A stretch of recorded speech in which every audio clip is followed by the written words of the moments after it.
네, 오늘은 에스더 8장 말씀인데 유다인을 멸하고자 했던 또 모르드게를 나무에 달아 죽이려고 했던 원흉 하만은 제거가 되었습니다. 결국 자기가 나무에 달아 죽이려고 했던 그 나무에 본인이 죽고 말았던 것입니다. 그런데 이제 문제는 아직도 남아 있습니다. 그가 내려놓은 조서 때문입니다. 이미 조서를 내려놨기 때문에 이것은 철에 불과해요. 한 번 왕의 어인이 찍혀서 나간 것은 다시 번복할 수가 없는 철에 불과합니다.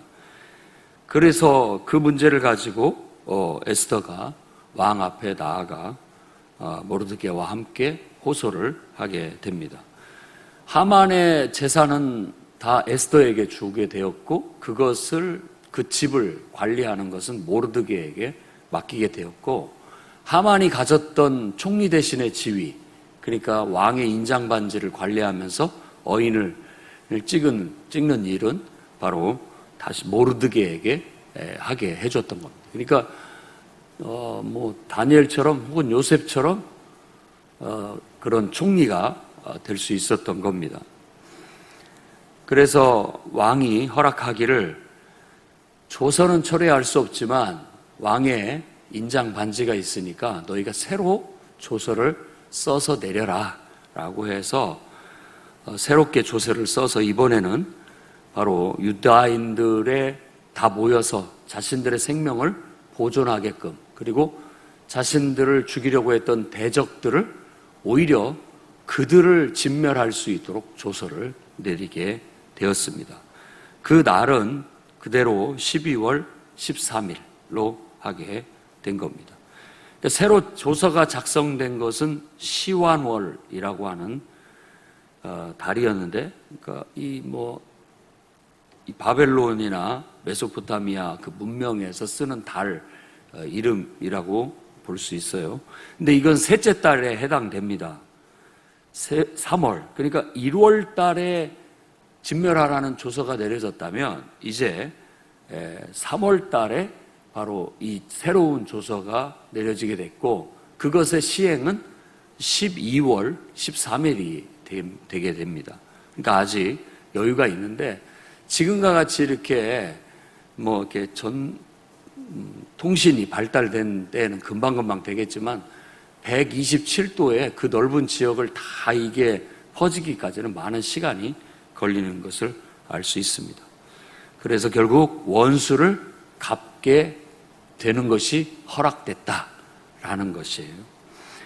그래서 이런 이야기는 우리가 이제 알레고리적으로, 비유적으로 다 이렇게 맞춰보는데, 이 기본적인 플롯, 흐름이라는 것이 다 그 예수 그리스도의 복음과 연관이 되어질 수 있습니다. 결국 예수님을 십자가에 못 박으려고 했던 원수 마귀는 사실 예수님이 죽었는데도 불구하고 거기에 사탄이 죽습니다. 그러니까 죄가 죽는 거예요. 죄가. 악의 원흉, 악의 근본이 그 십자가에서 죽고 마는 겁니다.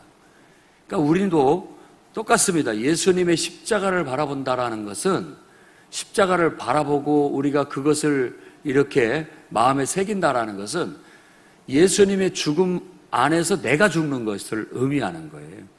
누구든지 예수를 믿는 사람은 다 예수님의 죽음을 보고 그 죽음 안에서 자기가 죽습니다. 예수님을 못 박으려고 세운 나무에 내가 달리는 거예요. 내가 죽는 거예요. 그런 영적인 신비를 이해하고 깨닫게 된다면, 이건 참 놀라운 일이다 라는 거예요. 내가 죽어 새로운 사람이 될 수 있다라는 희망이 그 속에 들어있기 때문에 그렇습니다. 결국 하만이 모르드게를 죽이려고 했던 그 나무에 자신이 죽고 말았다라는 것은 바로 그런 복음 안에서 보면 깊은 의미가 있습니다. 세상에 원수 마귀 사탄이 결국 하나님의 아들을 죽이면 모든 것이 끝나리라 생각하고 그분을 십자가에 못 박아 죽였지만, 정작 죽은 것은 바로 죄의 권세인 사탄 그 자신이었다라는 걸 우리는 알 수 있습니다. 그래서 죄의 권세가 죽는 것은 예수 그리스도의 죽음 아래서 외에는 길이 없습니다. 우리가 더 착하고 선하고 의롭고 정의로워서가 아니라 예수님이 바로 이 죽으심으로 인하여 그 죽음 안에서 원수 마귀는 죽고 말고 어떤 능력도 행사할 수 없다는 걸 알 수 있게 되는 겁니다. 그래서 십자가는 우리에게 능력이 되는 겁니다. 자, 이렇게 원수 마귀로부터 벗어났다고 할지라도 내가 이제는 사탄을 버리고 예수 그리스도를 택해서 예수님을 나의 인생의 주와 그리스도로 삼았다 할지라도 그 남은 세력이 있습니다. 그가 우리에게 준 남은 세력, 어떤 죄성이라고도 말할 수 있겠어요. 우리 안에는 어떤 죄성이 들어있다고 성경은 말하고 있습니다. 그래서 이 죄성이 우리의 주와 그리스도 되신 그분의 권세 아래 굴복되어지지 않는다면 이 죄성은 다시 봉인이 풀려나듯이 풀려나서 제멋대로 날뛰게 되는 겁니다. 그래서 그분의 권세와 이름으로 이걸 딱 통제하고 잡아줘야 이게 더 이상 날뛰지 않고 잘 길들여진 그야말로 온유한 심령이 될 수 있습니다. 온유하다란 뜻은 길들여졌다는 뜻입니다. 주인에게 잘 길들여진 말이 왕의 마차를 끄는 것처럼 우리가 하나님 앞에 그만큼 잘 길들여졌을 때 인간성이 훌륭한 것이고 인간으로서의 됨됨이가 좋아 하나님 앞에나 세상에 귀하게 쓰임받을 수 있는 그런 인물들이 될 수 있는 겁니다. 그래서 예수 이름으로 그분의 권세와 능력으로 우리에게 아직도 굴복당하지 않은 그분의 말씀의 능력에 아직도 복종하지 않는 그런 곳에 빨리 전통을 보내서 그들이 다 굴복할 수 있도록 삶의 전 영역이 예수 그리스도의 말씀과 그분의 이름의 권세 앞에 다 굴복할 수 있도록 이제는 사망에서 생명으로 옮겼다라는 사실을 알릴 수 있도록 해서 첫째는 우리 자신의 삶의 전 영역이 예수 그리스도 안에 그분의 주재권 아래 통치되어질 수 있어야 되겠고 나아가서는 바로 이 복음이 땅끝까지 전파되어져서 예수 이름이 선언되는 곳곳에 원수 마귀의 세력이 사라지고 물러가고 주 예수 그리스도의 권세와 능력이 그곳에 임하여 통치할 수 있도록 해나가는 것이 필요하겠습니다. 그 다음에 이제 15절과 17절에 모르드게가 조복을 입었다고 하는데 이 조복이라는 건 궁중 예복을 말합니다. 푸른색과 흰색으로 된 옷을 입고 금관을 쓰고 그 다음에 자색은 붉은색을 말합니다.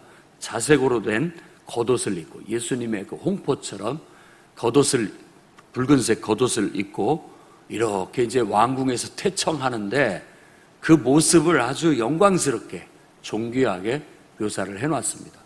그러니까 승리자의 어떤 모습을 보여주는 것이죠. 가만히 보면 요한계시록에 가보면 정말 이 핍박받고 순교당한 영혼들이 하나님 앞에 기도하는 장면을 묘사하고 있는데 빨리 신원하여 주십시오라는 겁니다. 이 신원이라는 게 뭐냐면 바로 이 원수를 갚아달라는 뜻입니다. 원수를. 유대인들이 그 당시 때로 생각을 했다면 제국 내에 포로로 끌려가서 소수 민족으로서 또 특히 하나님을 섬기는 이 경건성을 지키기 위해서 많은 핍박을 받았다라는 걸 알 수 있습니다. 그리고 거기에서 제국 내에서 정착하면서 살면서 특히 이제 아말렉 족속이라든지 유별나게 유대인들을 싫어하는, 미워하는 그런 민족들이 있었어요. 그러니까 그런 세력 다툼 속에서 많은 핍박을 받았죠. 히틀러에 의해서 유대인들이 대량 학살을 당하는 것도 어떤 그런 미움, 그들을 향한 그런 것들이 있었던 것처럼 이제 이 에스더서에서는 유다인이라고 나오고 나중에는 이제 그게 유대인으로 이렇게 바뀝니다. 우리 말로는 유다인이라고 말하는 게 좀 어렵죠. 차라리 이 유대인들이 핍박당하고 억울함을 당하고 사는 것이 오랜 세월 지속돼 왔고, 사실 어디다 딱히 호소할 데가 없이 스스로들이 그런 것들을 극복하며 살아왔었습니다.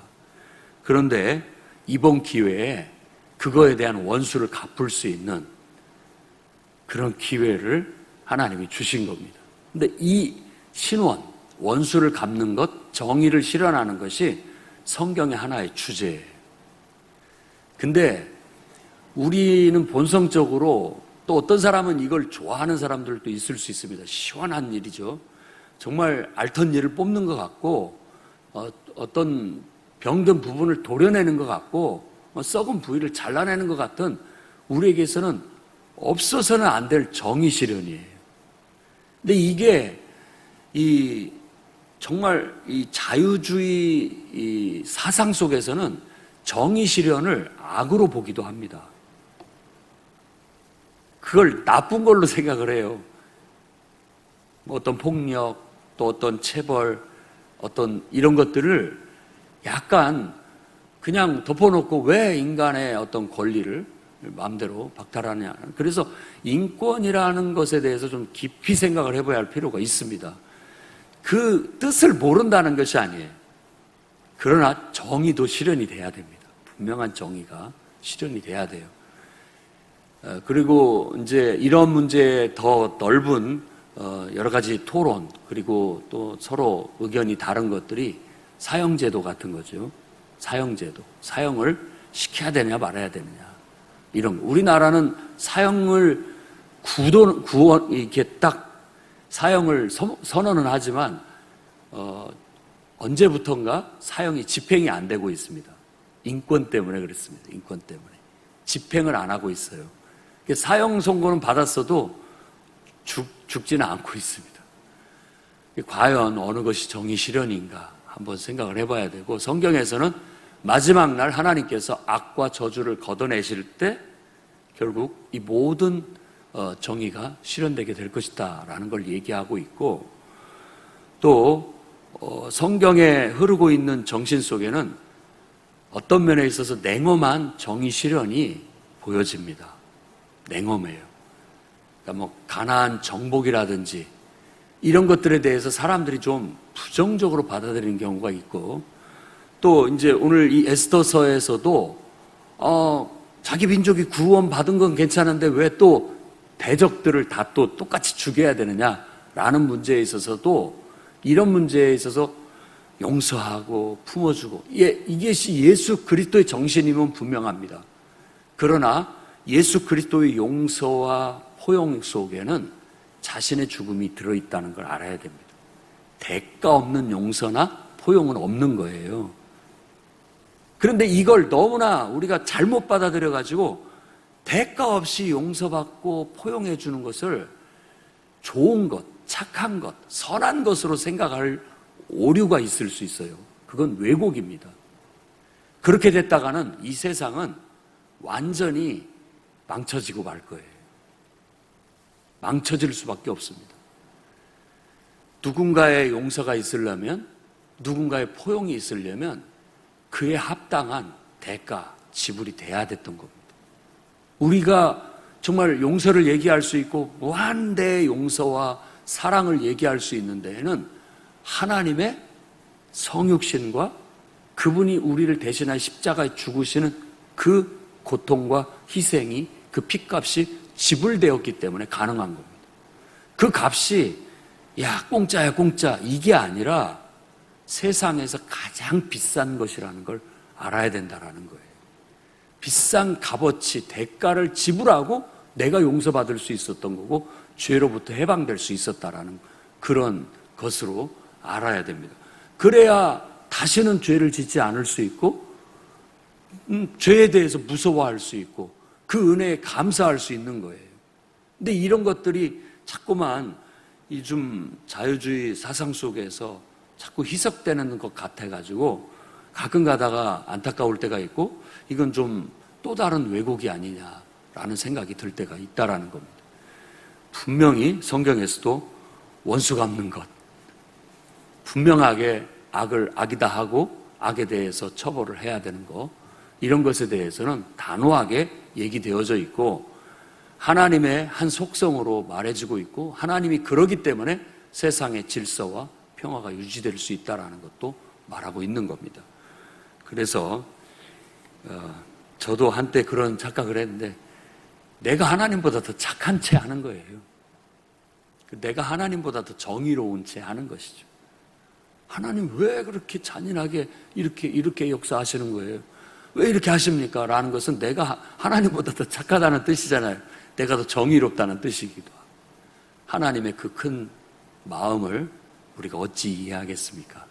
우리는 그저 우리 눈에 좋고 우리 눈에 편한 것이 정의인 걸로 생각하고 있기 때문에 우리의 짧은 소견에 의해서 그런 판단을 하고 있는 것이 아닌가 하는 생각이 드는 거예요.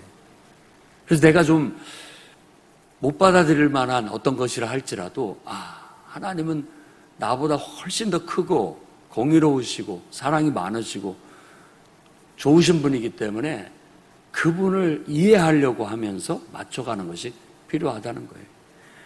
이런 것들을 가끔가다 전도를 하다 보면 사람들이 그런 걸 나타내 보입니다. 그 중에 하나가 뭐냐? 아니 이순신 장군은 그럼 지옥 갔단 말입니까? 이런 거예요. 자기들이 봤을 때 정의롭고 자기들이 봤을 때 의롭고 모든 면에 있어서 흠잡을 데 없는 분인데 그런 사람이 지옥을 갔다?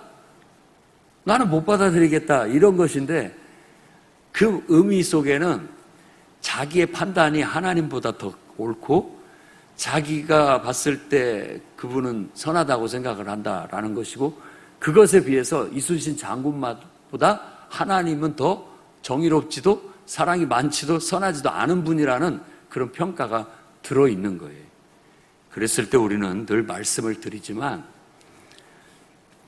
그렇게 말해야 됩니다. 하나님은 우리보다 더 정의로우시고 더 선하시고 더 사랑이 풍성하신 분이기 때문에 우리가 그분을 천국으로 지옥에 안 가고 천국에 가기를 원하신다면 우리보다 더 정의롭고 사랑이 많으신 하나님께서 알아서 판단하시겠지요.